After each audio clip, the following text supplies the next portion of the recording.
এই সংসারে সবথেকে বেশি কোমল বস্তু হলো রেশম। এই রেশম এতটাই কোমল হয় যে এর পুরো একটা থান শুধুমাত্র একটা হাতে ধরা সম্ভব। কখনো ভেবে দেখেছেন এই রেশম কিভাবে হয়? একটি কীট তার লালার দ্বারা উৎপন্ন হয়। এই কীট সেই রেশমকে পাক দিতে থাকে, পাক দিতেই থাকে আর আস্তে আস্তে তার মধ্যেই জড়িয়ে পড়ে।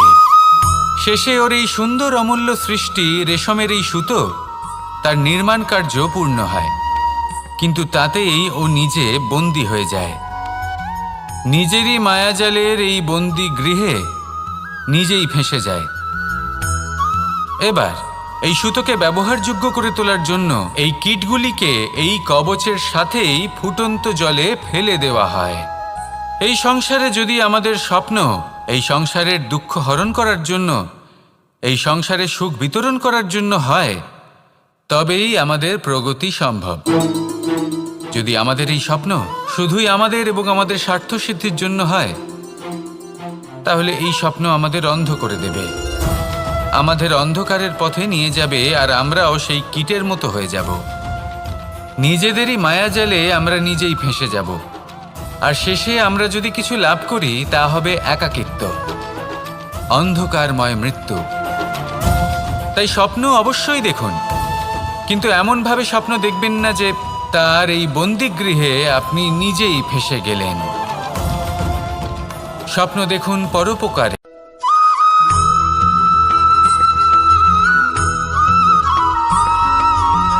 এই সংসারে প্রত্যেক মানুষ এটাই চান যে তিনি যেন ধনবান হন, আর্থিক অবস্থা তার ভালো থাকে, ওনার বাড়িতে লক্ষ্মীর আগমন হয়।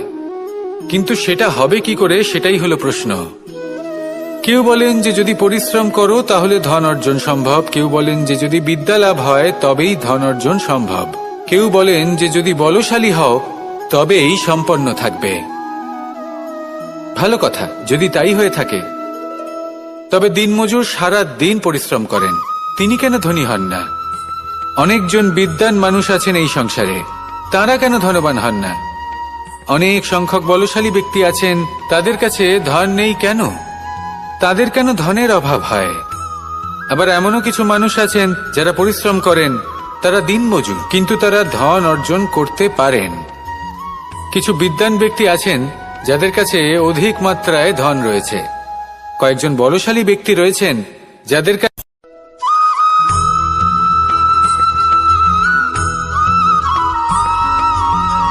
পিতা আর পুত্রের সম্পর্ক অত্যন্ত মধুর হয়ে থাকে। পিতা স্বপ্ন দেখেন, তাকে পূর্ণ করার সকল সম্ভাব্য চেষ্টা করেন, কিন্তু তাও অনেক সময় ওনার স্বপ্ন অপূর্ণ থেকে যায়। তখন পিতা ভাবেন যে স্বপ্ন উনি পূর্ণ করতে পারেননি, ওনার সন্তান তা অবশ্যই পূরণ করবে। যে স্থানে উনি কখনো পৌঁছতে পারেননি, সেই স্থানে ওনার পুত্র অবশ্যই পৌঁছবে। পিতা নিজের সন্তানের ভবিষ্যৎ নিয়ে সেই স্বপ্ন দেখেন, আর যখন সেই সন্তান সামনে এগোতে থাকে তখন তার দুঃখ হয় না, বরং গর্ব হয়। ওনার ভালো লাগে এটা দেখে যে ওনার সন্তান অনেক উন্নতি করছে। কিন্তু যখন সন্তান নিজের অভিভাবকের শক্তি দেখে, তার যশ দেখে হিংসা করতে থাকে, সমস্যা সেইখানেই শুরু হয়। সেই জন্য সকল সন্তানকে এটা মনে রাখতে হবে, দেখুন, পুত্র হবার সুবাদে, এক সন্তান হবার সুবাদে এটা হলো আপনার অধিকার যে আপনি আপনার পিতার থেকে বেশি উন্নতি করবেন। আপনার পিতাও এটাই চান, কিন্তু সুস্থভাবে এটা করুন। একটা রেখা টেনে নিন যাতে আপনি তাতে এগোতে পারেন আর আপনার পিতার তাতে গর্ববোধ হয়, আর সেই বিষয়ে দুঃখ না হয় যে আমার সন্তান আমাকেই ছোট করার চেষ্টা করছে। ইতিহাস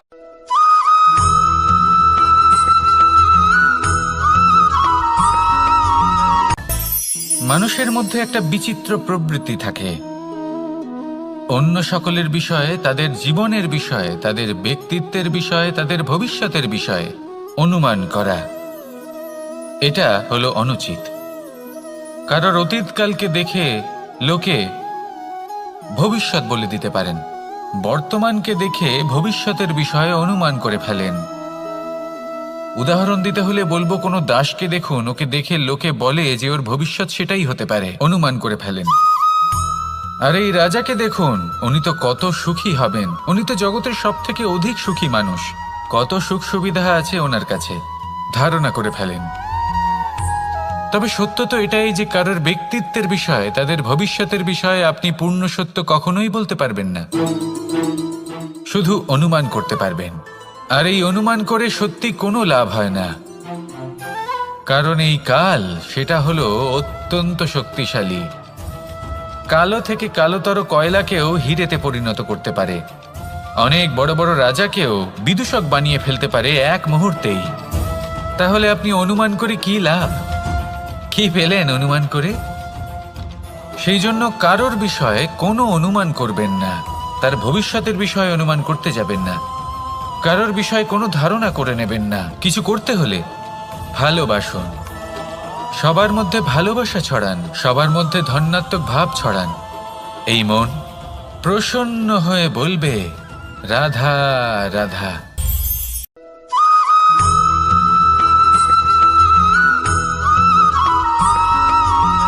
পঞ্চতত্ত্বের মধ্যে দ্বিতীয় তত্ত্ব হল ধরণী, ভূমি, যাকে আমরা ধরণী মাতা বলি।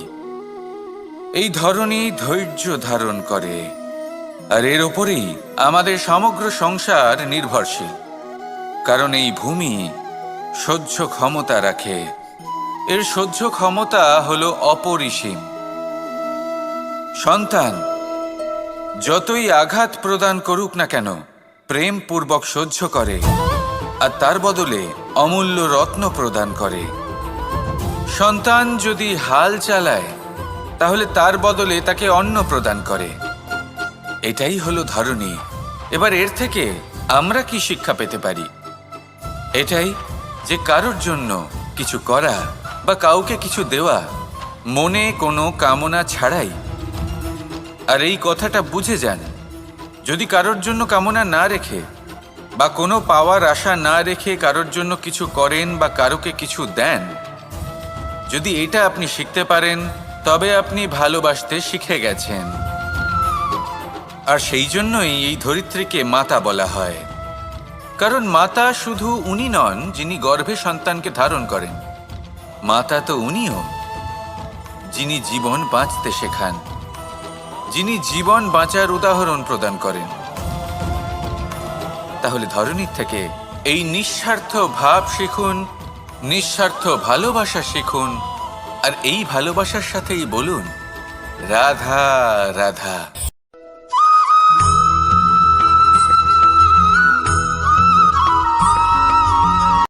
সংসারে আমাদের জীবনে যখন কোনো সুখ বা দুঃখ আসে, তার জন্য আমরা কাউকে না কাউকে অবশ্যই দায়ী করে থাকি, তাই না? এই ব্যক্তি আমাদের সাথে এরকম কাজ করেছেন, তাই আমার সাথে এমন হলো। ওই ব্যক্তি যদি এমনটা না করতেন, তাহলে আজ আমি ওই স্থানে পৌঁছতে পারতাম। সবই আপনার দৃষ্টিভঙ্গির ওপর নির্ভরশীল। আর যদি আপনার দৃষ্টিভঙ্গি এমন হয়, তাহলে তা অনুচিত। সত্যি কথা বলতে, এই সংসারে ভিন্ন ভিন্ন ধরনের মানুষ আছে।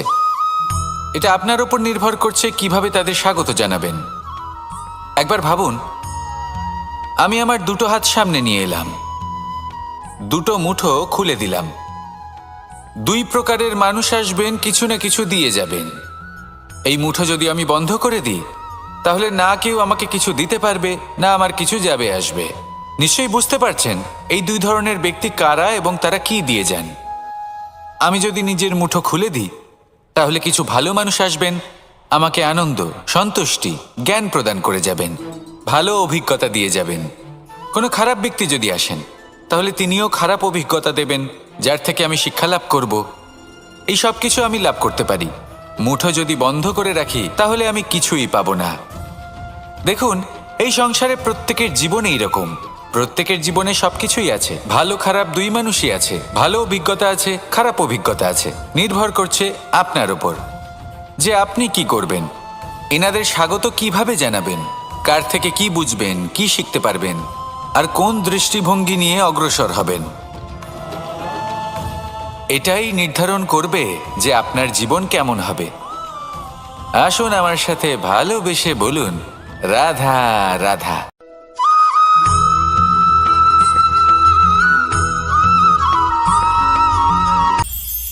এটা হলো ধান গাছ। এর থেকে যে চাল উৎপন্ন হয় তা মানুষ গ্রহণ করেন। আর এটা কি? এ হলো জংলি ঘাস। একবার ভেবে দেখুন, যদি এই জংলি ঘাস ধান গাছের আশেপাশে থাকে তাহলে কি হবে? ধান উৎপন্ন হতে পারবে? তা উৎকৃষ্ট হতে পারবে? আমরা কি তা গ্রহণ করতে পারবো? কখনোই নয়। এই জংলি ঘাস ধানকে নষ্ট করে দেবে, কিন্তু নিজে জীবিত থাকবে। এটাই হলো আজকের শিক্ষা। এই সংসারে যদি আপনি নীতির পথে চলতে চান, উচিত কর্ম করতে চান, সংসারকে সেবা করতে চান, তাহলে জংলি ঘাসের মতো ব্যক্তিদের থেকে সবসময় দূরে থাকতে হবে। সেই ব্যক্তি যারা দুর্নীতি এবং মিথ্যা দ্বারা পরিপূর্ণ, যাদের ব্যবহার অশুভ, যাদের অনেক অশুভ গুণ রয়েছে, তারা সঠিক নয়। সেই সকল ব্যক্তি যাদের চরিত্র অত্যন্ত দুষ্ট হয়, তারা হয় শুভ চরিত্রের ব্যক্তিকে একদম নষ্ট করে দেয়, নয় নিজের মতো বানিয়ে তোলে। তাই যদি আপনি নীতির পথে চলতে চান, এই সংসারের জন্য শুভ কর্ম করতে চান, তাহলে সেই সঙ্গ লাভ করুন যে সঙ্গ জ্ঞানে পরিপূর্ণ, যাদের মধ্যে অনেক গুণ আছে, যাদের থেকে প্রতিদিন কিছু শিখতে পারবেন। এমন ব্যক্তির সাথে জীবন অতিবাহিত করুন। দুরাচারীদের থেকে দূরে থাকুন। তবেই এই মন প্রসন্ন হয়ে বলবে, রাধা রাধা।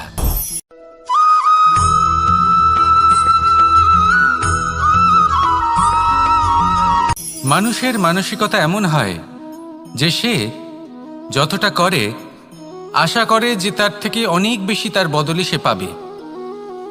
দেখুন, সবকিছুই আপনার ভাবনা চিন্তার উপর নির্ভর করছে। আপনি যদি ফলের বিষয়ে ভেবে কর্ম করতে থাকেন তাহলে সেটা অনুচিত। জীবনের আসল আনন্দ হলো নিজের কর্ম করতে থাকা, ফলের চিন্তা করা উচিত নয়। যদি আপনি এরকম ভাবেন যে আমি এতটা করছি, আমার এতটা পাওয়া উচিত, সেই ভাবনা অনুচিত। যদি আপনি সেবার মানসিকতা নিয়ে কর্ম করতে থাকেন, কর্মচক্রে প্রবাহিত হন, যদি আপনি এমন ভাবনা রাখেন যে আমি এতটা পাচ্ছি তাই এর থেকে অনেক বেশি আমি কর্ম করব, তাহলে নিশ্চিতরূপে আপনি যতটা করছেন তার থেকে অনেক বেশি আপনি পাবেন। আপনার আশার থেকে অনেক বেশি আপনি পাবেন। শুধু জীবনে অনেক বেশি কাজ করতে থাকুন, ফলের চিন্তা করবেন না। আর মনে রাখবেন, এই ভাবনাই সব থেকে বড় বীজ। কর্মের উপর বিশ্বাস রাখুন। জীবনে যা যা আপনি চান সবই সুখময় হবে। আসুন আর আমার সাথে ভালোবেসে বলুন, রাধা রাধা।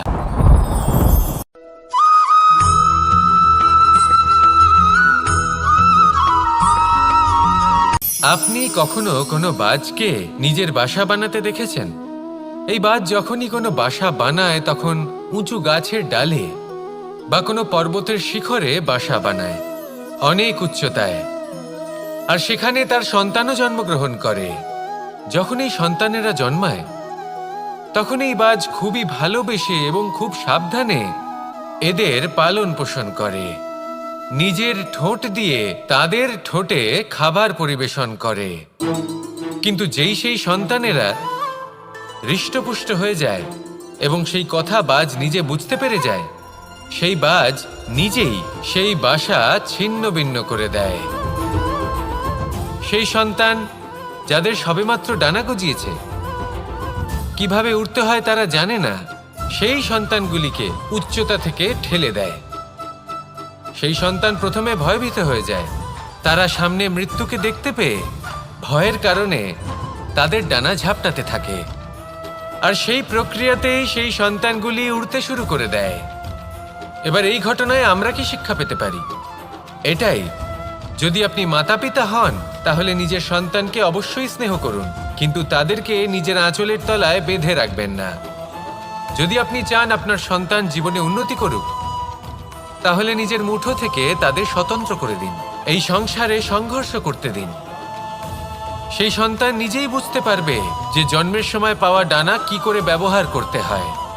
আর আপনার চোখের সামনে আপনার সন্তান এই আকাশে উড়তে থাকবে। তাহলে আসুন আমার সাথে ভালোবেসে বলুন, রাধা রাধা।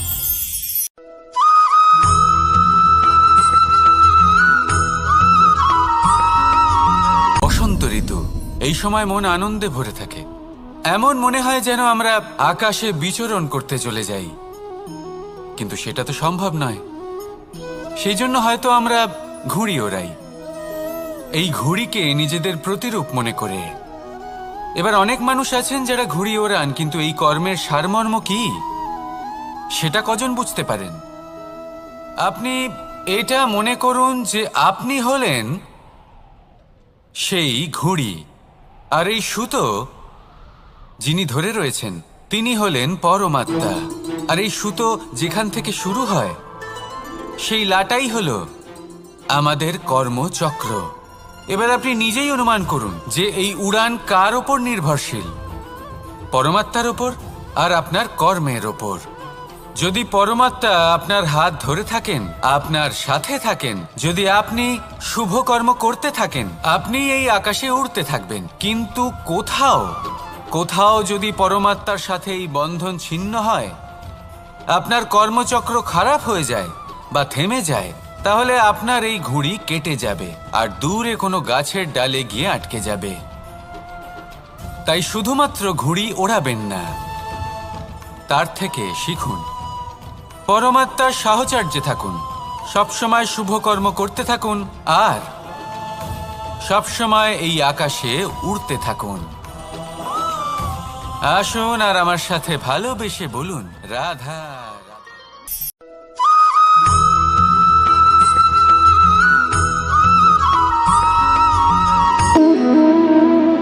সম্পর্ক হলো আমাদের জীবনের একটি আধার।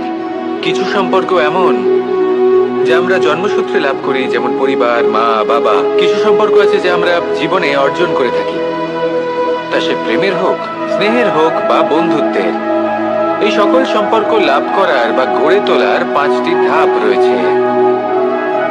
প্রথম ধাপ, কোনো ব্যক্তির সাথে আলাপ হওয়া, তার সাথে কথা বলা বা তাকে দেখা। দ্বিতীয় ধাপ, সে ব্যক্তিকে আমাদের ভালো লাগা। তৃতীয় ধাপ, আমাদের এটা চাইতে শুরু করা যে জীবনে এই ব্যক্তি যেন আমাদের বন্ধু হন, আমাদের জীবনে থাকেন, বা আমাদের কাউকে ভালোবেসে ফেলা আর এটা আমাদের ভাবা বা চাওয়া যে সেই ব্যক্তি যেন আজীবন আমার সাথে থাকেন, আমার জীবনে আমার সাথী হয়ে। চতুর্থ ধাপ, লাভ করা। এবার এই ধাপটি অনেক মানুষের পক্ষেই খুবই সরল হয়, বড়ই সরলভাবে নিজেদের সঙ্গীকে লাভ করে থাকেন। কিছু মানুষের জন্য এই ধাপ অত্যন্ত কঠিন হয়ে থাকে। অনেক প্রতিকূল পরিস্থিতির উপর জয়লাভ করে তারা সঙ্গীকে লাভ করেন, কিন্তু লাভ অবশ্যই করেন। এরপরে আসে পঞ্চম, অন্তিম এবং সব থেকে গুরুত্বপূর্ণ ধাপ। সেটা হলো সেই সম্পর্ক পালন করা। এটা হলো এমন এক বিষয় যা প্রত্যেক মানুষের শেখা উচিত। যদি ব্যক্তি নিজের জীবনে সম্পর্ক রক্ষা করতে শিখে যান, তবে প্রত্যেক সম্পর্ক তার জীবনকে স্বর্গ করে তুলবে। আসুন আর আমার সাথে ভালোবেসে বলুন, রাধা রাধা।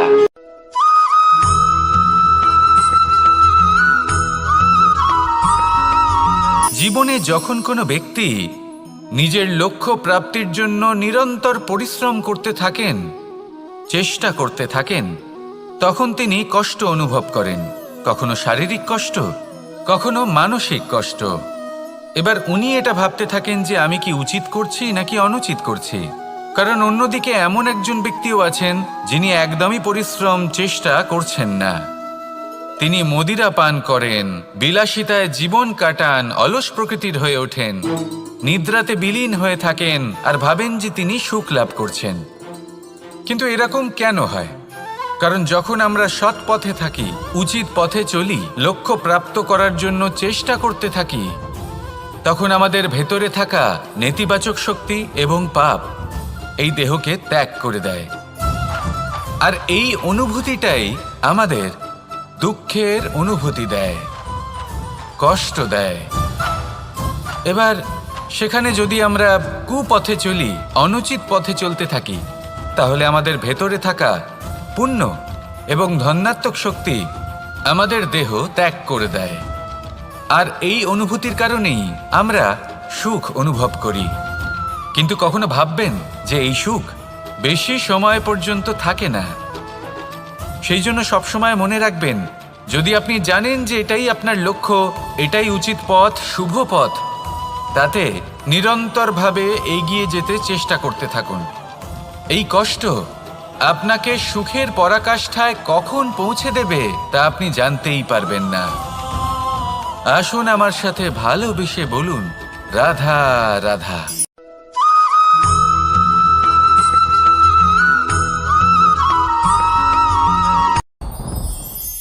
সাথী। সাথী এই শব্দটির ব্যাখ্যা কে কিভাবে করে?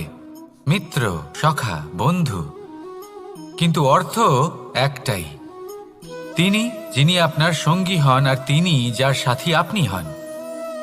এবার সব থেকে বড় প্রশ্ন হলো এটাই যে তিনি কে হতে পারেন যাকে আপনি আপনার সাথী বলে মেনে নিতে পারেন, নিজের সখা, নিজের মিত্র, নিজের বন্ধু মেনে নিতে পারেন। আপনার সাথী হলেন তিনি যিনি দুঃখের সময় আপনার পাশে থাকবেন, আপনার হাত ধরে থাকবেন। আপনার সাথী হলেন তিনি যার হাত আপনি নিজের সুখের দিনে ধরে থাকবেন। সেই সাথীরই হাত ধরুন যিনি দুঃখে সবসময় আপনাকে সাহায্য করার জন্য তৎপর হয়ে থাকেন, আপনার পাশে থাকেন, আর যাকে সুখের দিনে আপনি আপনার সাথে রাখতে পারেন। আর যখন আপনার সাথে আপনার এই সাথী থাকবে, তখন আপনি এটা বুঝবেন যে যখন জীবনে দুঃখ আসে তখন এই দুঃখ কমে যায়, সবার মধ্যে ভাগ হয়ে যায়। আর যদি তখন সুখ আসে তাহলে সেটা সবার উপস্থিতিতে আরো বেড়ে যায়। এটাই হলো প্রেম, এটাই হলো ভালোবাসা, এটাই হলো সঙ্গ। যেমন সম্পর্ক আমার আর রাধার মাঝে। তাহলে আসুন আর আমার সাথে ভালোবেসে বলুন, রাধা রাধা।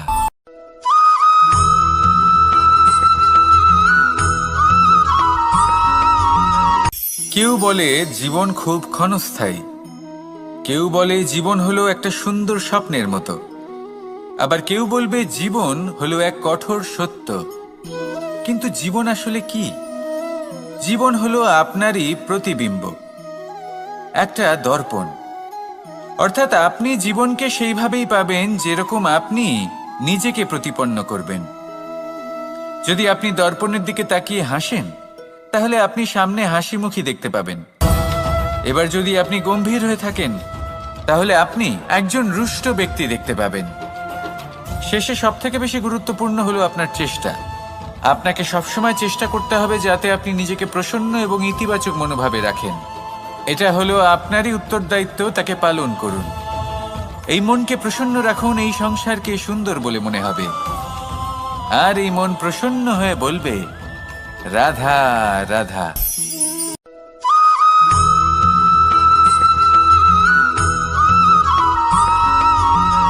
আপনি কখনো কোনো বাজকে নিজের বাসা বানাতে দেখেছেন? এই বাজ যখনই কোনো বাসা বানায় তখন উঁচু গাছের ডালে বা কোনো পর্বতের শিখরে বাসা বানায়, অনেক উচ্চতায়। আর সেখানে তার সন্তানও জন্মগ্রহণ করে। যখন এই সন্তানেরা জন্মায় তখন এই বাজ খুবই ভালোবেসে এবং খুব সাবধানে এদের পালন পোষণ করে। নিজের ঠোঁট দিয়ে তাদের ঠোঁটে খাবার পরিবেশন করে। কিন্তু যেই সেই সন্তানেরা হৃষ্টপুষ্ট হয়ে যায় এবং সেই কথা বাজ নিজে বুঝতে পেরে যায়, সেই বাজ নিজেই সেই বাসা ছিন্ন ভিন্ন করে দেয়। সেই সন্তান যাদের সবেমাত্র ডানা গজিয়েছে, কিভাবে উঠতে হয় তারা জানে না, সেই সন্তানগুলিকে উচ্চতা থেকে ঠেলে দেয়। সেই সন্তান প্রথমে ভয়ভীত হয়ে যায়। তারা সামনে মৃত্যুকে দেখতে পেয়ে ভয়ের কারণে তাদের ডানা ঝাপটাতে থাকে। আর সেই প্রক্রিয়াতেই সেই সন্তানগুলি উড়তে শুরু করে দেয়। এবার এই ঘটনায় আমরা কি শিক্ষা পেতে পারি? এটাই, যদি আপনি মাতা পিতা হন তাহলে নিজের সন্তানকে অবশ্যই স্নেহ করুন। কিন্তু তাদেরকে নিজের আঁচলের তলায় বেঁধে রাখবেন না। যদি আপনি চান আপনার সন্তান জীবনে উন্নতি করুক, তাহলে নিজের মুঠো থেকে তাদের স্বতন্ত্র করে দিন। এই সংসারে সংঘর্ষ করতে দিন। সেই সন্তান নিজেই বুঝতে পারবে যে জন্মের সময় পাওয়া ডানা কি করে ব্যবহার করতে হয়। আর আপনার চোখের সামনে আপনার সন্তান এই আকাশে উড়তে থাকবে। তাহলে আসুন আমার সাথে ভালোবেসে বলুন, রাধা রাধা।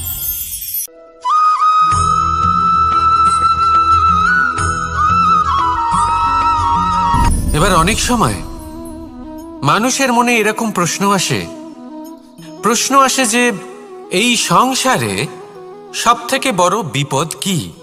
কেউ বলে ধর্ম সংকট, আবার কেউ বলে প্রাণের উপর আসা সংকট। প্রত্যেক মানুষের জীবনে বিভিন্ন সংকট আসে, আর এই সমস্ত সংকট অত্যন্ত বিচিত্র হতে পারে। এই সমস্ত সংসার হলো সংকট দ্বারা পরিপূর্ণ। ঠিক আছে, আপনাকে একটা উদাহরণ দিই। একজন ধনী ব্যক্তি, এবার ওনার জীবনে সংকট কি হতে পারে? সংকট এটাই যে কেউ তার সম্পত্তি চুরি না করে নেয়, আমরা বুঝতে পারছি। এবার একজন চোর, তার জীবনে সংকট কি হতে পারে? যে চুরি করার সময় সে যদি তার একটা কাশি চাপতে না পারে, তাহলে সে ধরা পড়ে যেতে পারে, ঠিক কিনা? আবার অনেক সময় এমনও হয় যে যার জন্য আমি সংকট, সেও আমার কাছে সংকট। যেমন এই পরিস্থিতিতে দেখুন, সংকট হলো সংকট, এ তো জীবনে থাকবে, কিন্তু এর সম্মুখীন কিভাবে হওয়া যায়? খুব সরল। সব এটার ওপর নির্ভর করে, মনের ওপর। এই মনকে নিয়ন্ত্রণ করলে সব ঠিক থাকবে। এবার যদি ধনী ব্যক্তি মনকে নিয়ন্ত্রণ করে ফেলেন, নিজের অর্থের ব্যবহার শুভ কাজের জন্য, সমাজের সেবার জন্য বিকাশ করতে করেন, ওই অর্থকে একত্রিত করে না রাখেন, তাহলে চুরির সমস্যা, এই সংকট সেখানেই কেটে যাবে। এবার যদি কথা বলি সেই চোরের, তাহলে চোর যদি নিজের মনকে সংযত করে নেয়, যদি নিজের কর্মকে নিয়ন্ত্রণ করতে পারে, তাহলে এমন কোনো স্বর নেই যা ওকে ধরা পড়তে বাধ্য করবে। সেই জন্য জীবনে সংকট যতই আসুক, যত বড়ই সংকট আসুক না কেন, কবচ হলো একটাই, আর এই কবচের নাম হলো আত্মনিয়ন্ত্রণ। নিজের মনকে নিয়ন্ত্রণে রাখতে শিখুন। এটা নিজের জীবনে প্রয়োগ করে তো দেখুন।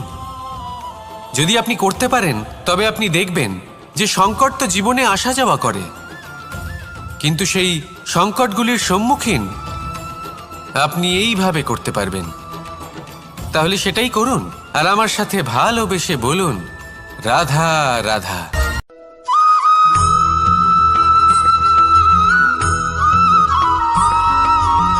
এই সংসারে কখনো কোনো ব্যক্তিকে তার বাইরের পোশাক দেখে বিচার করার চেষ্টা করবেন না।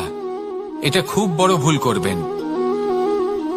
যেমন আমরা জীবনে অনেক সময় এমন করি, ধরুন কোথাও একটা গাছ দেখলাম, খুব বিশাল আকারের একটা গাছ, যেটা মাটির থেকে অনেক উঁচুতে পৌঁছে গেছে, যার বিশাল শাখা আছে। সেগুলো দেখে আমরা ভাবি যে এই গাছে হয়তো কত সুস্বাদু ফল আছে। আমরা সেই গাছের পরিচর্যা করতে থাকি। আবার অন্যদিকে হলো একটি তৃণ, যেটা মাটি থেকে কিছুটা উঁচুতে পৌঁছেছে, কিন্তু সেই তৃণর নিচে, মাটির নিচে অত্যন্ত সুস্বাদু ফল বা সবজি জন্ম নেয়, যা আমাদের স্বাস্থ্যের পক্ষে অত্যন্ত উপকারী। সেই জন্য কখনো আবরণ দেখে কাউকে বিচার করতে চেষ্টা করবেন না। তার বদলে এটা বোঝার চেষ্টা করুন যে আপনার সামনে যে ব্যক্তি আছে বা বস্তু আছে, তার বিশেষত্ব কি। যদি এই বিশেষত্ব বোঝার ক্ষমতা আপনি অর্জন করেন, যদি এই শিল্প আপনি নিজের ভেতরে জাগ্রত করেন, তাহলে এই সংসারে বিশেষত্ব কি সেটা আপনি জানতে পারবেন। আর এই সমস্ত খেলা দৃষ্টি থেকে নয়, দৃষ্টিভঙ্গি থেকে জন্ম নেয়। দৃষ্টিভঙ্গি সবসময় শুভ রাখুন, আর আমার সাথে ভালোবেসে বলুন, রাধা রাধা।